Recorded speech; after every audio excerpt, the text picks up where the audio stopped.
পিতা পুত্র পবিত্র আত্মার নামে আমেন। প্রভু আমাদের প্রার্থনা করতে শেখান।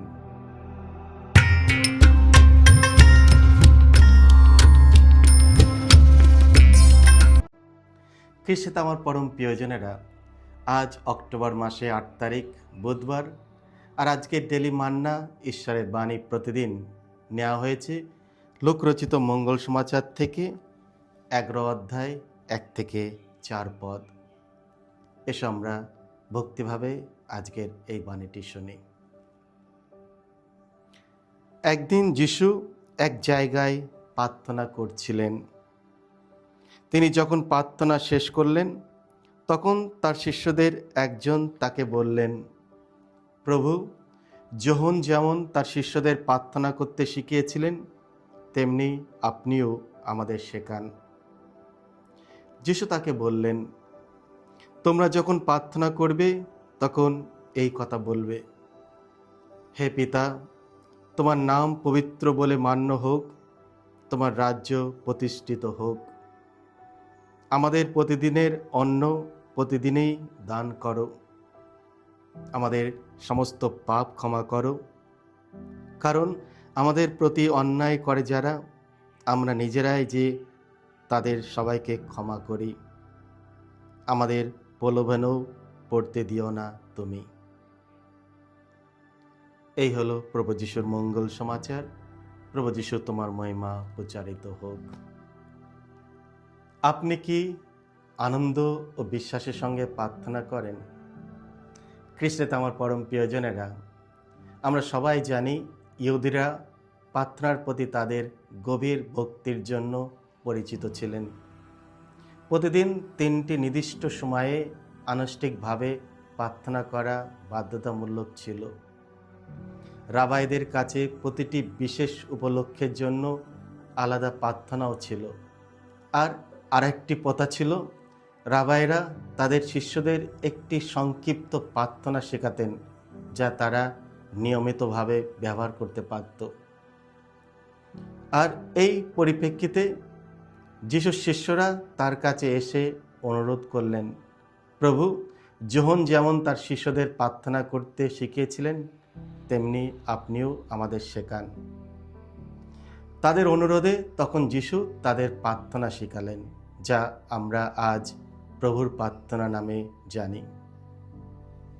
প্রার্থনা আকাঙ্ক্ষা না কর্তব্য? প্রার্থনা খ্রিস্টীয় জীবনের অন্যতম গুরুত্বপূর্ণ দিক। তবু আমরা প্রায় যেমনভাবে প্রার্থনা করা উচিত তেমনভাবে প্রার্থনা করতে সংগ্রাম করি। সবাই স্ট্রাগলিং করি। অনেকজন হয়তো আমরা জানি না কীভাবে প্রার্থনা করতে হয়।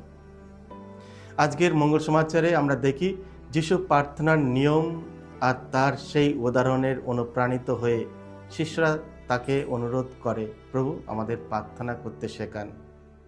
এই অনুরোধ প্রকাশ করে যে প্রার্থনার উদ্বেগ আমাদের নিজেদের থেকেই আসতে হবে। প্রার্থনার আকাঙ্ক্ষাই আমাদের প্রার্থনার পথে পরিচালিত করবে। শিষ্যরা যিশুকে প্রার্থনা করতে দেখে নিজেরাই শেখার ইচ্ছা প্রকাশ করেছিল। যিশু কখনো তাদের জোর করে প্রার্থনা করেননি। তিনি তাদের ওপর প্রার্থনার আদেশ চাপিয়ে দেননি, বরং তাদের হৃদয়ের মধ্য থেকেই প্রার্থনার আকাঙ্ক্ষা জেগে উঠেছিল। খ্রিস্টে আমার পরম প্রিয়জনেরা, প্রার্থনা হলো একটি ইচ্ছাকৃত সিদ্ধান্ত। জোর করে প্রার্থনা করা যায় না। প্রার্থনার আকাঙ্ক্ষা আমাদের অন্তরের ভেতর থেকেই জেগে উঠতে হবে।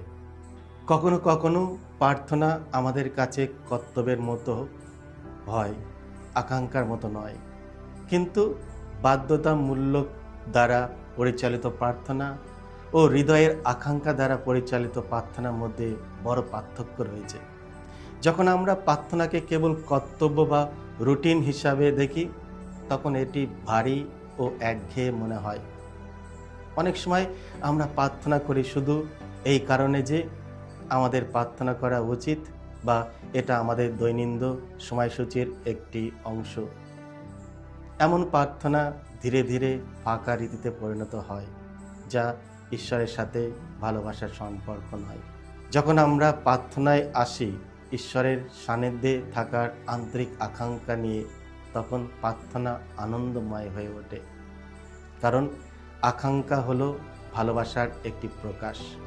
যখন আমরা কাউকে গভীরভাবে ভালোবাসি, আমরা তার সাথে সময় কাটতে চাই, জোর করে নয়, বরং তার উপস্থিতিতে আমরা আনন্দ পাই এবং তার কথা শুনতে, তার সঙ্গে সময় ব্যয় করতে আমরা সবসময় চেষ্টা করি, কারণ সেটা আনন্দ নিয়ে আসে।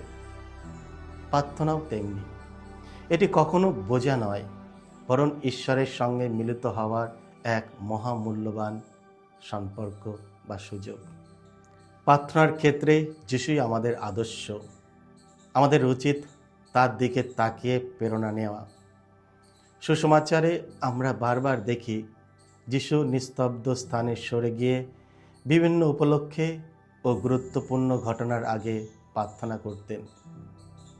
যিশুর প্রার্থনা জীবনের 3টি দিক আমাদের গভীরভাবে স্পর্শ করে। প্রথমত, তিনি ঈশ্বরের পুত্র হয়েও প্রার্থনা করতেন। তাহলে আমরা যারা দুর্বল মানুষ, আমাদের কত বেশি প্রার্থনা করা উচিত। দ্বিতীয়ত, ব্যস্ত কর্মসূচির মাঝেও যিশু কখনো প্রার্থনাকে অবহেলা করেননি। তার মিশন কখনো প্রার্থনার পথে বাধা হয়ে দাঁড়ায়নি। তিনি সবসময় প্রার্থনার জন্য সময় বের করতেন। আর তৃতীয়ত, মৃত্যুর মুহূর্তেও যিশু সেই ক্রুশ থেকে প্রার্থনা করেছিলেন। কি সেটা আমার পরম প্রিয়জনেরা, প্রার্থনা যেন আমাদের জন্য কর্তব্য না হয়ে ঈশ্বরের সাথে মিলনের আনন্দময় অভিজ্ঞতা হয়ে ওঠে। এসো আমরা যারা প্রার্থনা করতে খুবই সংগ্রাম বা স্ট্রাগল করি, আমরা যিশুর কাছে যাই আর শিষ্যদের মতো তাকে অনুরোধ করি, প্রভু আমাদের প্রার্থনা করতে শেখান। প্রার্থনা আমাদের প্রত্যেকের প্রয়োজন। এসো আমরা নম্র হয়ে প্রভুর কাছে আসি। তিনি আমাদের জন্য অপেক্ষা করছেন। তিনি আমাদের প্রার্থনা শেখাবেন। আর এই প্রার্থনাই হবে আমাদের আনন্দময় সম্পর্ক প্রভুর সঙ্গে। সকলকে জয় যিশু। ঈশ্বর আপনাদের সকলকে আশীর্বাদ করুন।